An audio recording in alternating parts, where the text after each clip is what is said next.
before the Settlers, before Rayman, before Tom Clancy's Ghost Recon, before Far Cry, before Assassin's Creed, Ubisoft actually made a sound cartridge for the Atari ST. Hi, it's UK here again. Shorter video this time.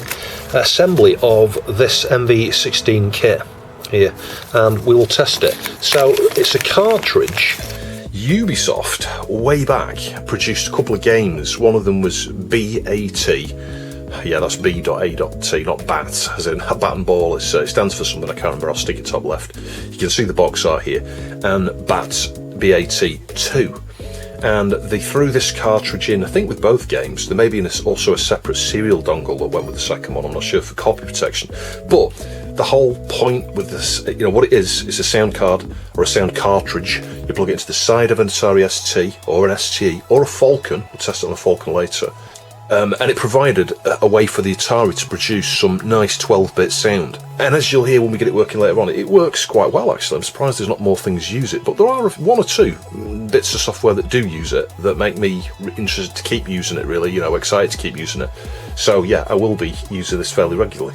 So you could argue it provided a bit of copy protection on its own right, because if you were to copy the game, or if you could copy the game, I think the game was copy protected, but if you tried to copy the disc or got a hacked version of it, you would lack the sound, yeah, and that might mean that you don't want to copy the game. You want to own an original to get the cartridge, etc. So the sound cartridge on its own could be seen as a bit of a copy protection mechanism, really.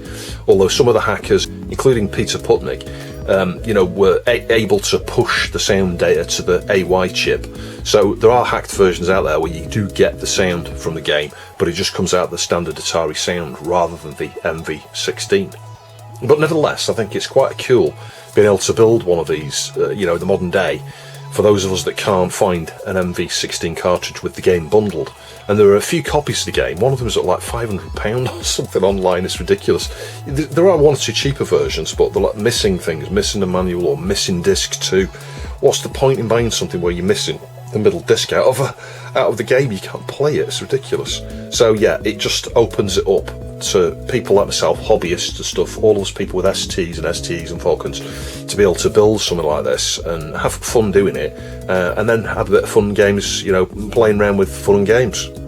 Now this is kind of a bit like the Covox stuff, you think to the PC where you could get like a Disney or Covox interface that's connected to the parallel port. The difference here is this originally shipped with a game. It shipped with a game called B.A.T, and this is an Atari ST cartridge. So you can see the lovely red PCB here, resistor networks on the back there, and some little IC positions and stuff here. And from what I understand, some of the mod players and mod trackers and stuff like Noise Tracker, and there's several of them I think, should support this, and it gives you 12-bit audio. So it's kind of a nice way of adding music or sound to some games. So I've got the two chips there to go on, an op-amp here, an LM386, lots of caps and things, audio connector, capacitors, resistors and resistor arrays, I think. So I'll assemble this and then we can test it on the Atari Falcon. I have Indiana Jones and the Fate of Atlantis running through a Scum emulator by Arland, I think he's called, and that supports this cartridge. So on an ST-FM you could plug this in and get some really nice audio played back through this, because a standard ST-FM, the audio is not great with that emulator, and that was my initial reason to purchase this, but I can use it with a few other things as well. So I'll start by getting these 374s on, and then I'll do the other surface mount stuff. So you can see the pin 1 notch there, it's a little dot on it, and on the silk screen we've got a semicircle there. And there's only 2 of these chips here, and they're both the same, so you can't get them mixed up. And it's the same stuff I've shown before: tachycorner, and then a bit of flux, and just drag solder. So I'll just try and touch the pad, and put a crazy amount of solder. There you go, you can see that one's flowed. Same down here. 2. Press it down and reflow. Press it down and reflow. I've shown this before. If you want to see more, just move that down a tiny little bit there. Up a little bit. Yeah, so I've shown all this before. if you want to see a more extensive video doing the same sort of thing, because I'm going to skirt over a lot of this, check out the video up there where I built one of the TF330s.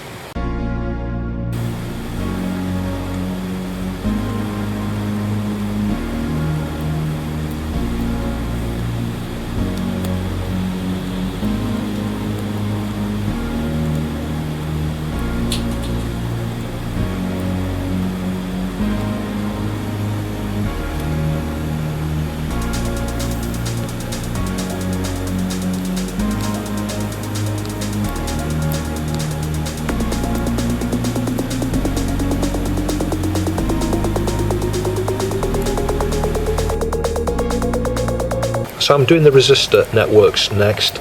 All 9 of these are the same size, thank goodness.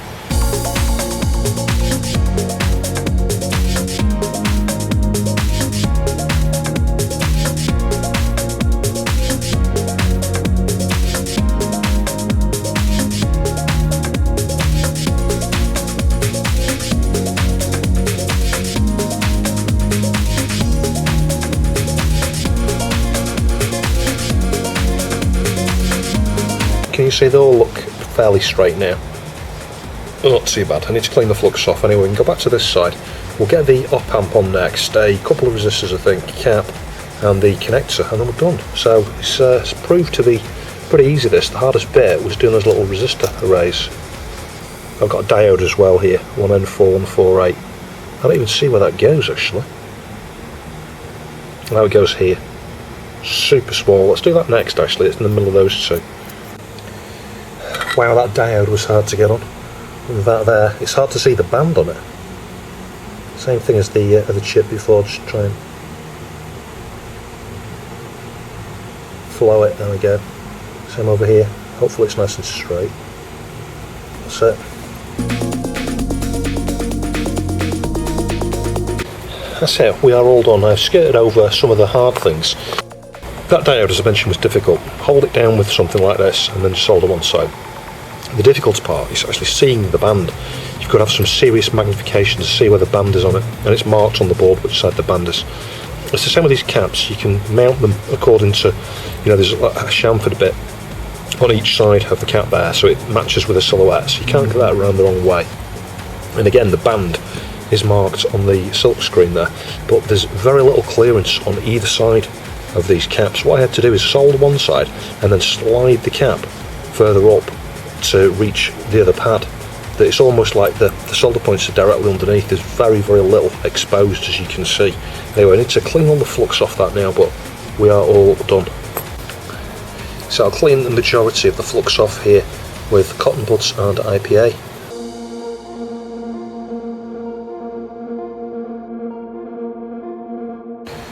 There you go. So nice little project PCB from Dog there.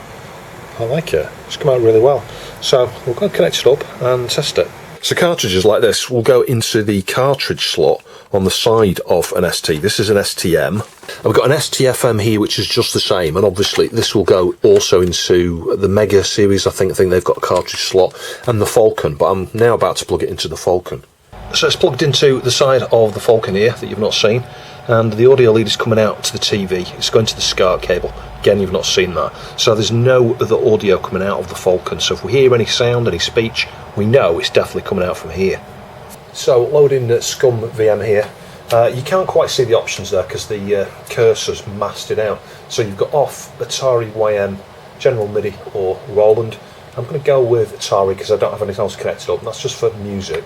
And then for the sound options, you can see it's quite an extensive list of sound options there. And it's number 41, Ubisoft MV16. And if I load save game, it's just quicker than trying to wait for the intro to go through. There's no other sound. We haven't got music because the cable's not connected from the the normal audio output. If we hear speech, it's working. Excuse me. Oh yes. Well? It sounds crystal clear as well. Why are we here? Creek can't possibly be Atlantis. As I say, it's kind of like 12-bit audio, I think. That's certainly way better than the standard STFM audio. I can perhaps show you that for comparison. What do we do now? This version of ScummVM, not only will it run on the Falcon, but it runs on the standard STFM, and it runs really well. There are some issues with it, like transparencies are not dealt with yet, and the other problem with it is the interface here. When you've got 2 pages of interface, you can see that on the Falcon you can just go up and down really quick. On an ST FM, even with 4 meg, you click down and you wait 7 or 8 seconds for it to display the items, so it gets a little bit slow navigating the menu thing there. But actually the normal sort of movement and stuff like this is all normal, and speech works perfectly. But as I say, on the standard STFM, without this device, the speech is really fuzzy coming out of the standard YM chip. And I'll show you the same thing now with music using the YM, but also using PCM from the Falcon. So option 2 does that. And you're getting the same thing here on the STE, because the ST has PCM, you know, DMA PCM. So if I load that same bit, the music might be quiet because I've noticed that YM stuff's quite quiet on here. If I just turn it up, can you hear the music? Yeah, or you can have MIDI. But if I talk to it now, you'll hear the PCM audio. Listen. It's pretty loud, that. What? And in fact, the sound there is not as good as it was with the MV16, I don't think. But why are we here? Crete can't possibly be Atlantis. Remember the map of Crete and the African? It's about the same. Maybe there's some just additional filtering going on. We must have found the greater colony. Right, a few years later on another ST, there'll be a repair of this on the main channel, and the Ultra Satan repair will be on the extra channel, and the upgrade to the Ultra Satan will be on the extra channel, firmware update. Anyway, you can hear it's working. We've got a terrible mains ground loop, so we're getting a hum. But anyway, the music's coming from there, and as you'll hear, hopefully, Some kind of funeral urn. yeah, the speech is coming from the MV16. Some kind of funeral urn. Oof. It's actually quite good. The sound quality is better than I remember, because last time I looked at this was, I don't know, it was like COVID time. It's like 2019, 2020, I think. It's took me this long to getting around to finishing this video off. It's been in the making for 4 or 5 years, this video.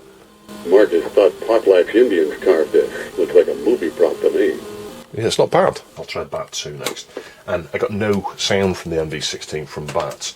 Now, whether there's different versions of B.A.T, whether the hacked version I have for hard disk support no longer supports the MV16, I don't know, so we'll try B.A.T 2. Now, the only other thing that I'm aware of that uses it are some of the sound trackers. You know, the sort of thing you produce mod files with. I should read there might be a readme. Yeah, there is a readme there. Let's just have a quick look at that. I don't know whether you can, yeah, you can show it, can't you? Yeah, so you've got a key to press there to detect Mega ST or Falcon. No mention of the MV16 support, so you kind of think it would just be there. Maybe we'll get it in the second game, but not the first. Yep, the title screen doesn't display here. Oh god, it's the same in the other game. You get a creation bit where you create your character, and then if you left click, you get a... Oh, it's different on this one. I think on the other one you press right click to select. Oh, it's working. Sounds come from here. Wow. I'll point you at the screen so you can see the intro.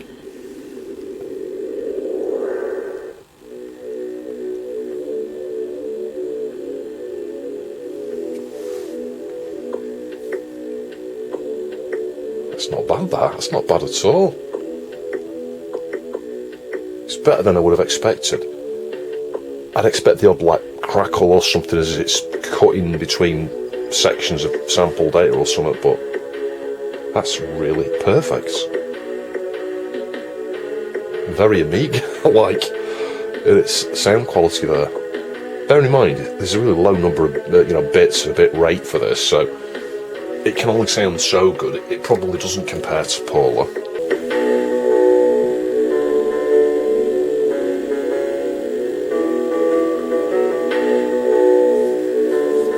Definitely far superior than the standard AY sound chip.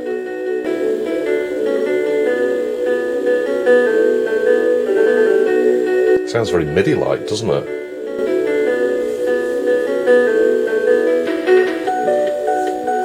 it's bound to, because the music, the instruments there, will have been sampled from MIDI. It may be a point-and-click type game, this, I honestly cannot remember. Wow, nice sound.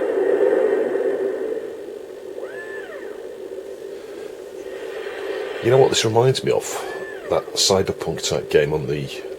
It came from the PC Engine originally, didn't it? And was on a Mega CD. It was by Konami, I can't remember the bleeding name of it now. Yeah, so it is a point and click.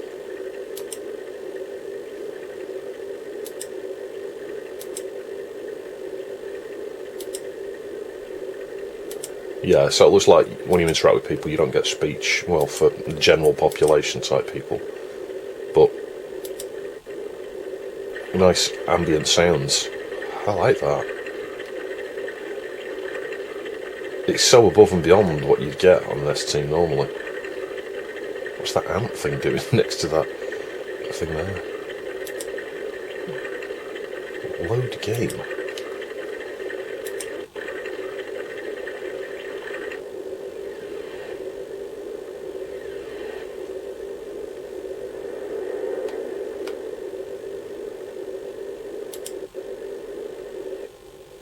One thing I would say, it's hard to know where you're actually facing, do you know what I mean? It's like when you go in a direction, you don't really know which way you came from. It could take quite a while to get used to the mapping of this. Isn't the sound impressive? It's like so many different sounds in the different areas here that really identify an area, is the point. It's silent in here.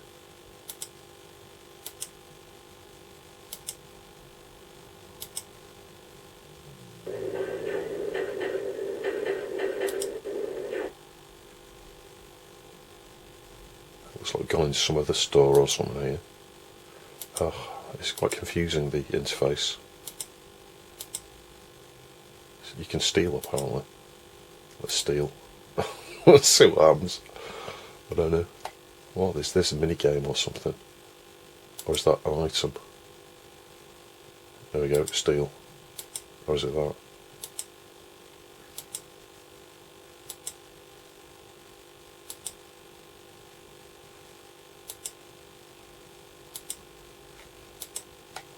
Stealing all these things. I think I think we stole his pants, I'm not sure. Oh god, the interface. This is where you need the manual. I can't even work out how to get out of this interface now.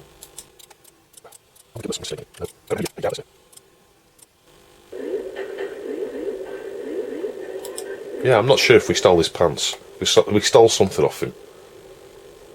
Stealing's bad, okay. We can go inside another building there. It's silent inside the buildings. Maybe not all the buildings, but like generally it seems to be. Get these random citizens walking around. I guess he doesn't speak English. He speaks Patsky. Or something similar. Tarsky. Let's go back.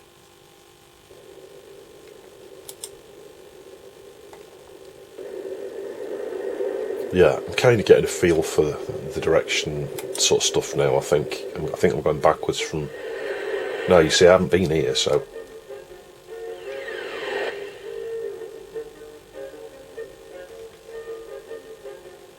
So cool, isn't it? Ignore the mains hum. I think, like I said, that's something in this room, because you know what, I'm having it with everything I've plugged in here recently, including my STFM, using the same cables and things, but different power supply. Obviously it's got built-in power supply. I get the same mains hum. Go into any other room, don't have this issue. So yeah, there's like an earth loop in here at the moment. Anyway, that works. I'm very impressed with the quality. Right, so I've got Noise Tracker 1.5. I think let's just do save pravs. How do you play? Oh wow, it's working. As you can hear.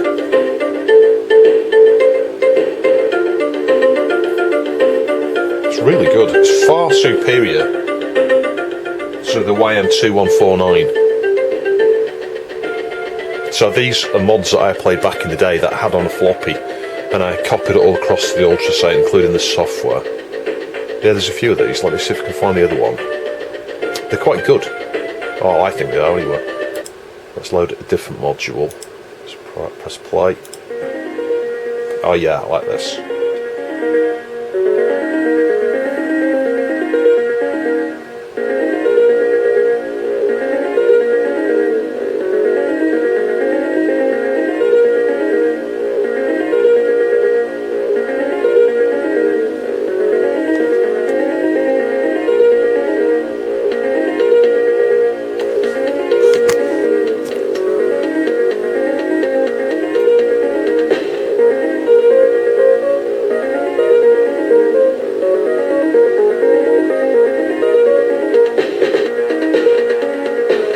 So it still works the same way with just the 4 channels, but the sound is infinitely clearer.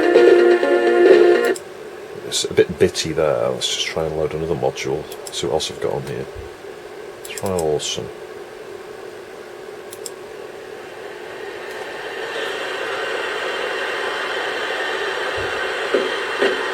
Crowds are roaring.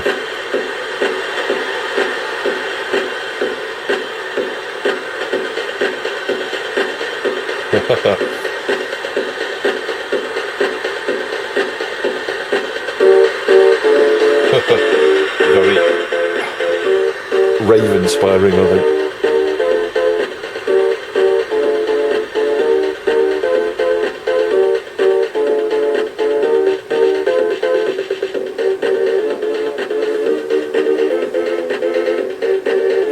Of course, with a mod file, these things are only as good as the quality of the samples and things, and obviously the, you know, mod tracking stuff in general, how the instruments are used.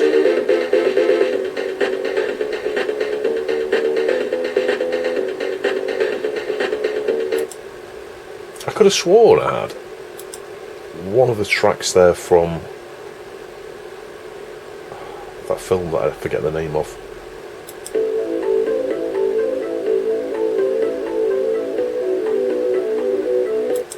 It's not that one. Yeah, this one's called No Name, and something I've just thought of. It is mono. The sound is mono here, so it's not like you're getting, you know, a stereo separation for independent pairs of channels or something, you know.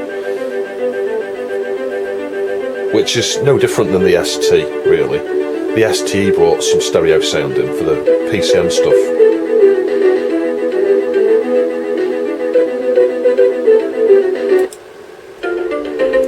Anyway, I'm very pleased with that.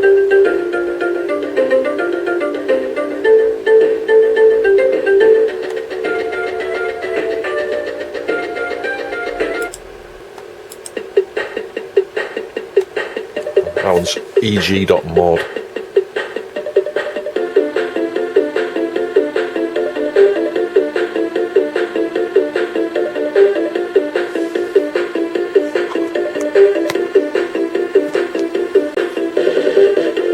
This is the one I was thinking of. I think it was a film used this music, wasn't it?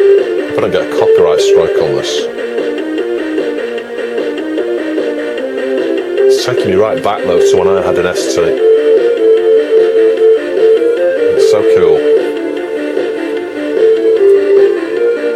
Yeah, and the answer is here, why the sound's not working on the version of B.A.T 1. If I go into that log file, and yeah, I'm a bit disappointed. But there may be an updated version. It says here, where is it? Music via AY, YM, PSG, no need for MV16. Sound rut, I think he means root, that's his language, that might be the word for root, by FM. So there we go, that's why the first B.A.T at the moment is not giving me sound. I will go and see if there's a newer version of B.A.T on his website.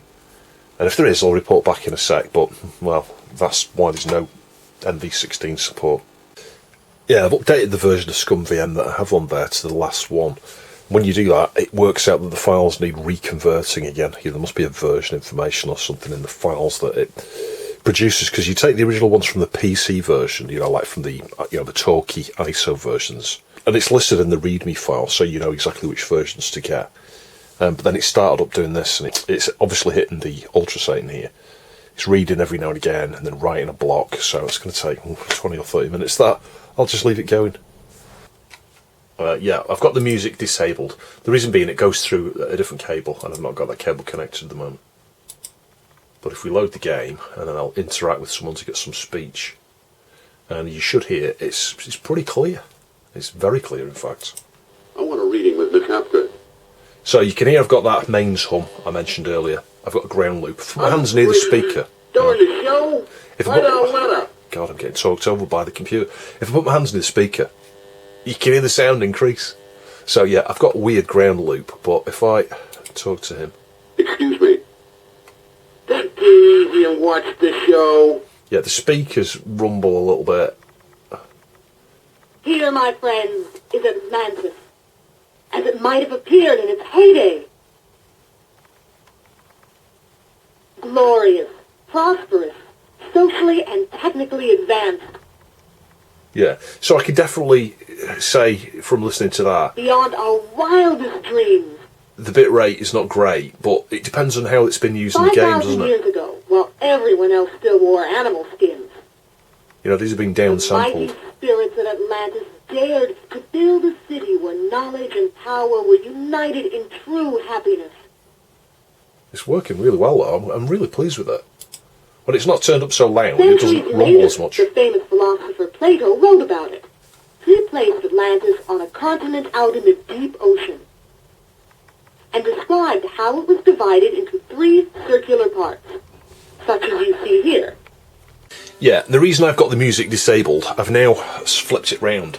We're not using the MV16, and I've got the standard, Yamaha sound from the AY sound chip. But I can turn the music to general MIDI because I've got a MIDI module built into this. And if I do resume.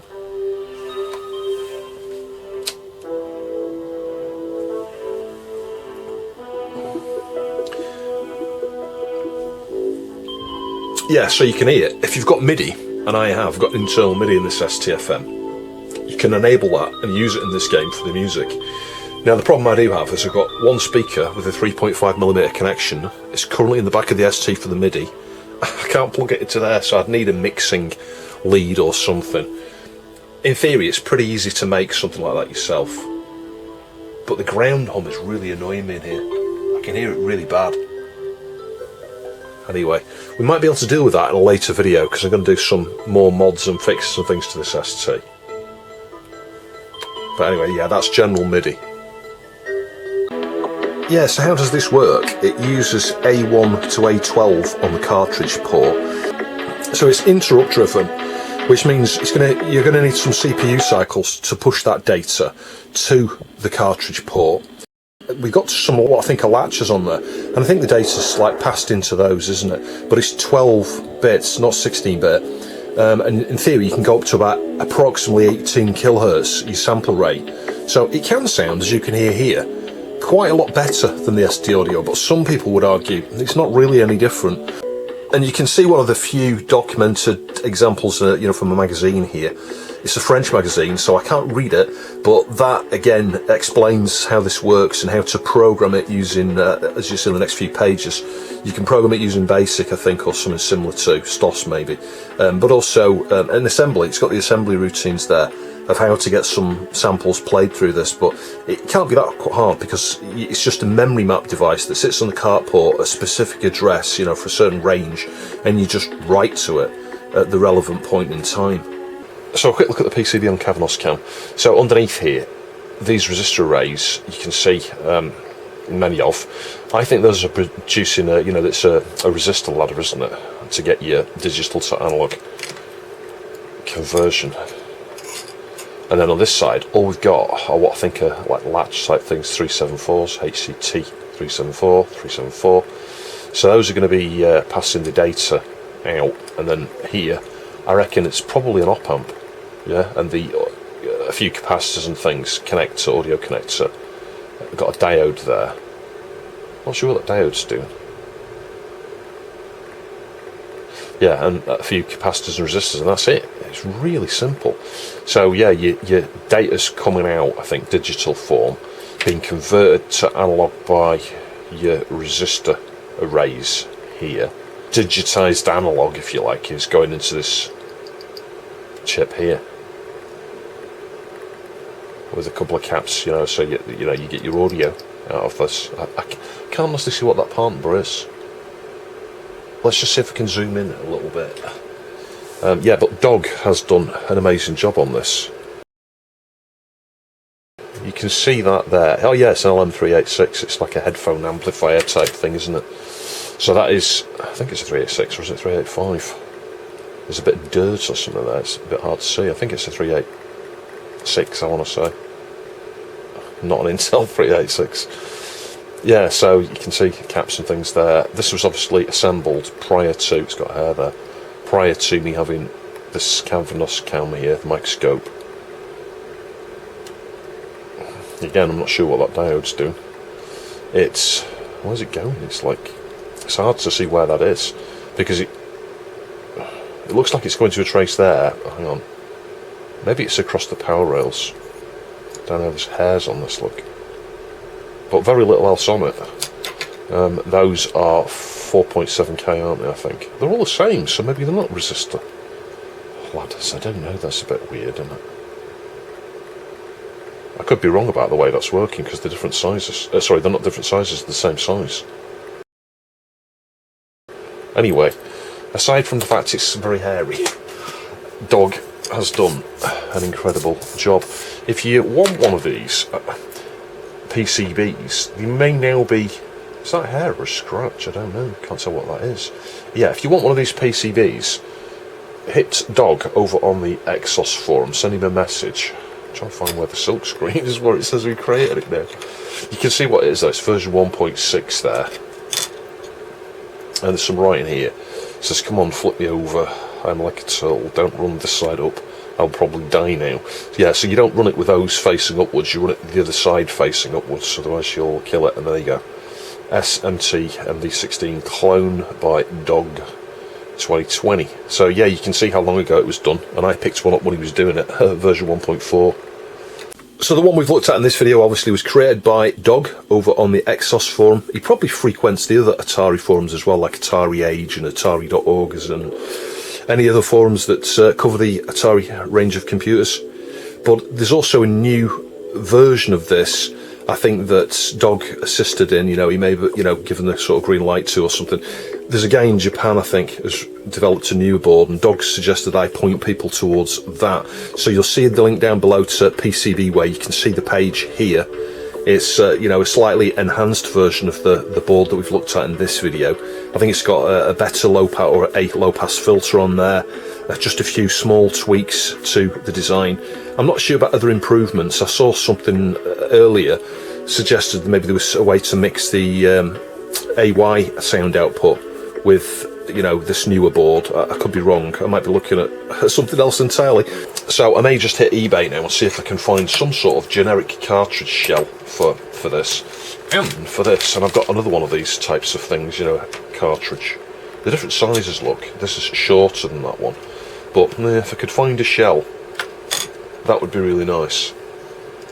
And as I say, I've got another cartridge thing coming up. Well, one or two more actually, of different things for the ST and STE.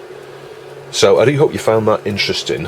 Please check out the links down below. I may be able to find a link to this PCB, or, you know, a direct order thing or something. But it's the sort of thing you can do what I did and just build it yourself, because there's so few components on it.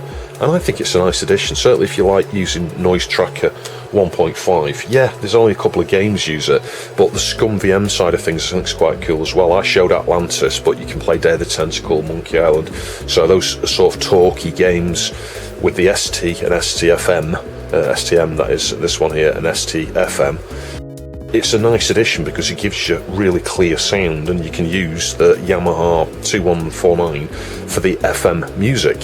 So from an emulation, you're playing emulation perspective of Scum games, it's quite a nice addition to a machine like this. Obviously you need to think about how you mix your sound. You know, there's different ways you could do it. You could do a modification to your ST to have an audio in you know, and you know, output from here into the ST, mix it with the sound going out.